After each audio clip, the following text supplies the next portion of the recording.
Alright, let's start with a question. What if I told you that one of the most iconic titles in gaming history almost had a name so different it might have changed the entire trajectory of the franchise? Yep, Call of Duty, Black Ops. Yeah, that Black Ops, almost launched under a name that sounds like a rejected 80s action movie, Cold Warriors. And the fact that this leak came from Nintendo DS game files of all places? Wild, right? But here's the thing. This isn't just a fun what could have been trivia bite.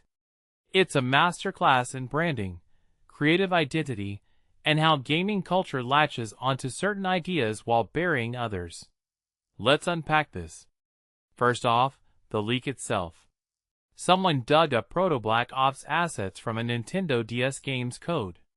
That's like finding a Tesla blueprint in a Ford factory, unexpected, but also kind of makes you wonder how many other gaming what-ifs are hiding in plain sight. The files included early versions of Newtown, which, let's be real, became one of the most iconic multiplayer maps in shooter history. But here's my take. Cold Warriors as a name feels safe? Generic? Like a placeholder title a studio exec scribbles on a napkin before realizing they need a real marketing team. Now, I'm not just flexing my opinion here. Think about the cultural weight of Black Ops versus Cold Warriors.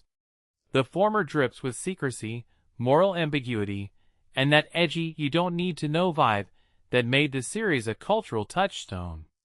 The latter? Sounds like a World War II documentary or a dad's old spy novel. But here's the twist.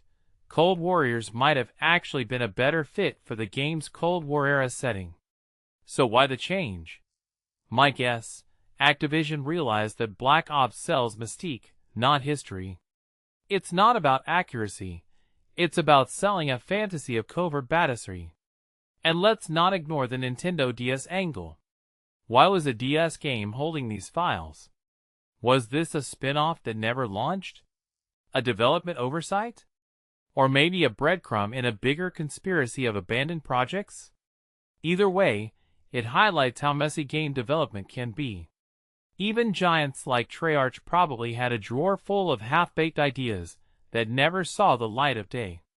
But this leak makes you wonder, how many other legendary games were one naming meeting away from being completely different? Personally, I think the name change was genius. Black Ops is short, memorable, and taps into that cool factor that shooters thrive on. Would Cold Warriors have spawned 7 games? Doubtful. The name feels too niche, too tied to a specific era. But here's the deeper question. Does a name define a franchise's legacy? Or does it just act as a gateway for the content underneath? The answer probably lies somewhere in between. A strong name grabs attention, but it's the gameplay and storytelling that keep players coming back. Still, in a market as saturated as gaming, first impressions matter. A lot. So what's the takeaway? This isn't just about a cool leak. It's about how creative decisions, even something as seemingly simple as a title, can shape the entire DNA of a franchise. It's a reminder that gaming, like any art form, is a product of both intention and accident. And maybe, just maybe, the next time you fire up a Black Ops game, you'll hear the faintest echo of Cold Warriors lurking in the background. What do you think? Would the series be as big as it is today if it kept that original name? Let me know in the comments. I'm curious to hear your takes.